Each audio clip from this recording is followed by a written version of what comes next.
Hello, Zalto Live listeners. Before we get started, we wanted to let you know that more teachings from Zen monk Claude AnShin Thomas are available in his two books, At Hell's Gate, A Soldier's Journey from War to Peace, and Bringing Meditation to Life, 108 Teachings on the Path of Zen Practice. Both are available wherever books are sold, and all proceeds go to the Zalto Foundation, dedicated to promoting nonviolence, awareness, and positive change.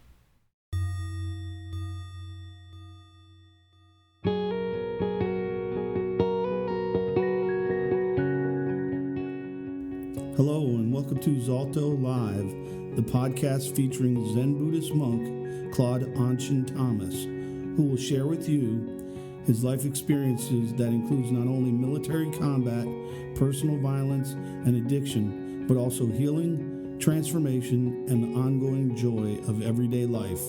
Please enjoy listening.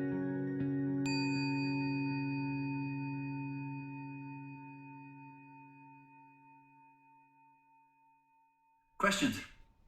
Yes, Myoshin. You said Keith received the Dharma name DaiShin. That's correct. What does this name mean? Well, without reading the exact translation, it basically means a transformation of heart or mind, or leading the heart and mind in another direction. That's paraphrasing. But when you come for the winter retreat, yes, you can see the literal translation. Question from the group. Go ahead, that's again. May I ask DaiShin a question? Sure. DaiShin, how was the ordination? How was the process for you? Thank you for the question. It was like making a full circle with my family, where there was a place of something taken away, something was given back as well. So that's how it was. Question from the group. Peter had a question. Oh, Peter. Along the same lines of the question regarding the ordination, was there any issue with the administrators or any of the people that are there and you performing a ceremony? Did you have to apologize? We actually got there shortly after the camp opened. And as I explained, I don't know if you were here when I explained the process of where we went to and where we did the ordination. But there's just, camp is essentially empty of any kind of supervisory staff. Where we at was a very pertinent place to do this ceremony.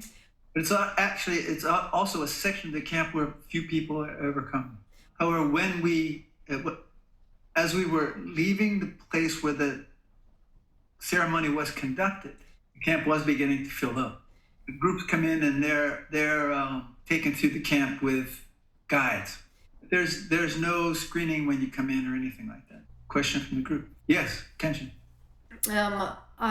Would you speak a bit about commitment and how the quality of commitment has changed in your life over your time of being practicing and being ordained? Yeah, it's an interesting question. What makes it interesting? So, at the age of 17, I made a commitment when I joined the military, although I was really not aware of what that meant. I mean, I had some information, but I really wasn't aware. I volunteered to go to Vietnam, to engage in armed combat, which was a part of that commitment. So essentially, I was, in a theoretical sense, I was offering up my life in protection of U.S. democratic rights, or a U.S. American way of living. So there's that commitment. Now, when I took the vows of an ordained Zen monk, my commitment is similar in the sense that to the essence of the vows that I make is that to actualize the practice, fully embody the realities of this teaching, I must be prepared to let go of everything, that including my own life. The vows are not, they're not sort of, it's not a rigid set of ideologies that I make an effort to follow literally, but they're also not meant to be taken lightly. So in my case, it's just nothing to put in front of the commitments that come with the robes. Question from the group. Yes, Kyoto and then Myoshin. Okay, you just thinking about our past, our personal past, maybe aspect of the past that we don't know very well. It's just a sign of attachment or can be healthy? I was thinking about this. I received an email from, where this was part of that structure. Email comes from an unnamed source. There was a time in my life when I was sort of locked into a process of discovery to learn more about my life. How my life has evolved to this point is while what happened in my past is interesting in some way, or I'm curious to know about it, knowing about it doesn't change anything about this moment. How I deal with the karma that I'm creating. Because even knowing about the past, I still have to deal with the reality that's unfolding in the present moment. So I don't actually know how important that process is. I know the first monastery I lived and studied in, one of the things that was taught to me was that if I'm living intensely in this moment, then all things are present. Past is here, future is here. So if I live this well, then all things are here, and I'm attending to all things. While I have some interest in the past, I don't want to reject it, but I want to be cautious that I don't get caught in the attachment to it. The idea that if I understand my past, my present will somehow change. But the larger reality is I have to deal with what's happening now. Really need to pay attention to what's happening now. Myoshin. Anshin, if I feel hurt by something someone has said, is it important to let them know, or is the important thing to feel my feelings, bring it to my practice, and just learn about myself and the other person? My feelings are not other than my practice. I don't bring them to my practice. Remember, daily life and spiritual practice are not two things. What I've discovered is that if I'm really rooted, disciplined spiritual practice, centered in self-reflection, then that informs me. It informs me what to do next. And I trust in that. Sometimes I say something, sometimes I don't. And then I watch, once I move in a particular direction, as daily life and meditation are not two things, and I have the possibility to observe how this process then continues to unfold. There are some instances where it's very clear to me that regardless of what I might want to say, it's better left unsaid. Or I just need to sort of sit with it for a bit and see if a more skillful way or a skillful way to address that shows itself. Yeah, here's an example. So after DaiShin's novice ordination, we then, Kenrai was also there. We got in the car and we drove to a military installation, U.S. military installation, where Keith had been stationed for 10 years. I initially went there to go shopping in the commissary because I can buy some products there that I can't get on the market here. Now, as part of this, DaiShin took us to the barracks where he had been living. He still knows some people who are serving there. So he asked after one person, and the person he asked didn't know. But he took us to the part of the barracks where the company commander is. And he led us into the barracks. They're secure. Technically, we're not supposed to go in there.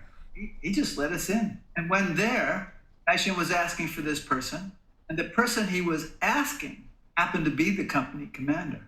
When he realized that I was a Zen Buddhist monk, he went off on a mindfulness riff. I just listened. Yep. Best thing to do. However, it may work that I get an invitation back there. And then I'll have the opportunity to work with this topic in a more engaged way. Question from the group. Yes, Kenshin.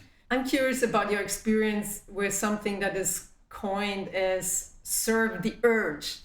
When you have a craving, whatever, to say or do or take or buy or whatever, and how meditation practice might have supported you with that. So let's see, who's there who speaks? Did Kenshin ask the same question in German that she asked in English? Another story. So a couple of years back, I went to a particular store to get a charging cord for my phone. As I was walking through this store, off in the distance, I saw the object of my desire, the most beautiful refrigerator I had ever seen. I tell you, I can't describe what happened. I saw this refrigerator, and it's like I fell into obsession. I looked at the price tag, and I said, I'm going to walk away from this just for a day.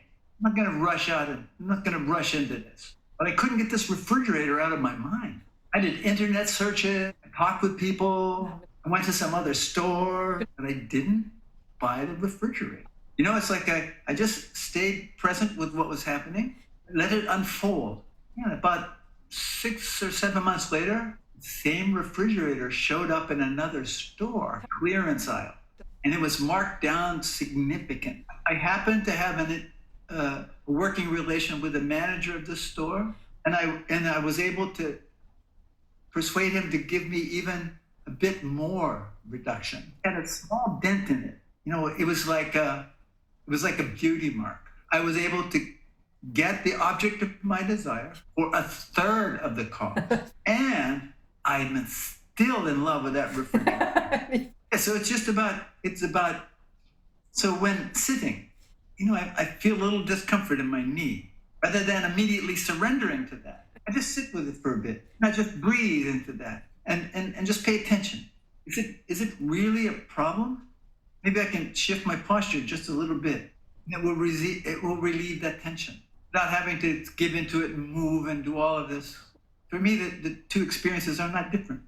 Question from the group. Yes, Gabi. So where is this refrigerator standing now? Is it still existing? Yes, it's standing in the house where Kenshin and I have been given to stay. And every day that I come in front of that refrigerator, I still just love it. It's just an amazing relationship I have with this thing. Yes, really, I love everything about it. It's great. And for a third of the cost. It has a little beauty mark that I also really admire, simply because I didn't surrender to obsession and compulsion. It was about recognizing craving and not allowing the craving to dictate my decisions, but rolling all experience into my practice. Understanding that meditation and daily life are not two things. I allow the process to unfold, not rejecting nor being controlled by, not rationalizing, not justifying. Question from the group. Yeah. Oh yeah, DaiShin. Do you think at some level you and the refrigerator are connected? Absolutely. Not other than anything else in my environment. Question from the group. Yes, Penny. And then Peter. Other than the day you got your refrigerator, could you share with us what is maybe the happiest season of your life? There isn't a happiest. Every morning, my eyes come open. I have another day to see how to be of service to the interconnected reality of which I'm a part. Peter. Do you think inanimate objects such as cushions and refrigerators have consciousness? No.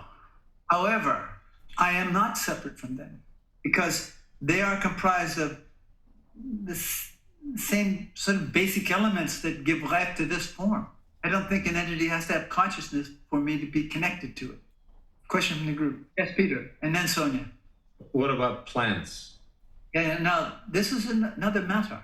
It's about exploring the nature of consciousness and is consciousness other than our perception of it.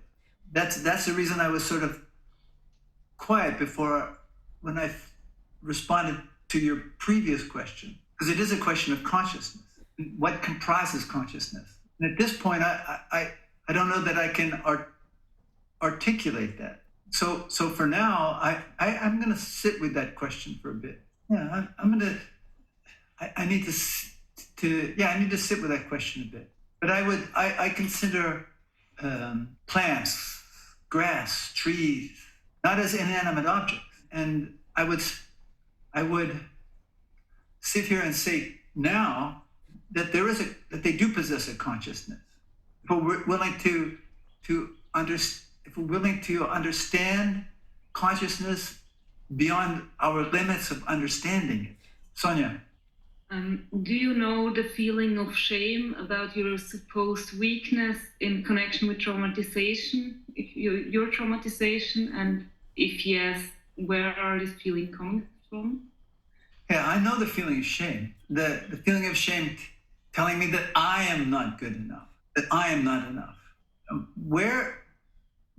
Whatever this, what the source of that is not always entirely clear. So that the shame that I experience may have come through the experiences that I've had in this life, and it may come from the karma which I have inherited, both through family generations and through the collective conscious of which I'm a part. So rather than focus on a particular set of experiences that led to the shame or created the shame, what I make an effort to do today is to be present. Just be present with that when it surfaces, because it does. Just yesterday, I was talking with someone, and there are times when I just feel like I'm not enough, that I am inadequate. It's also an important reality for me, because it's also an inspiration to deepen my commitment to the very simple, direct tenets of practice. I put nothing in front of practice, because as I am, the world becomes. And that's unwavering for me. I don't do what I do to please people, make them happy, to attract people. I do what I do simply because for me, it is important to be done, to see what grows out of it. But to know that in the moment that shame surfaces, both realities for me are true. I am not enough, and I am enough. Both are true. And the complexity of that is where the disciplines that have been passed on to me serve me. Are there any last questions? Yes, Sabina. In reference to the question before, I have the idea, what would happen if I just opened to the shame and just make myself available to the shame? And in some ways fall right into the shame. So in some way, I'm saying to feel out the shame. Yes, without it, yes, I wouldn't at all disagree with that. But without a disciplined practice, it's really easy to become lost in that shame, be consumed by it, without even knowing that that's happening. Then my behavior, then that shame starts to get acted out on the world around me. Hurt people hurt people.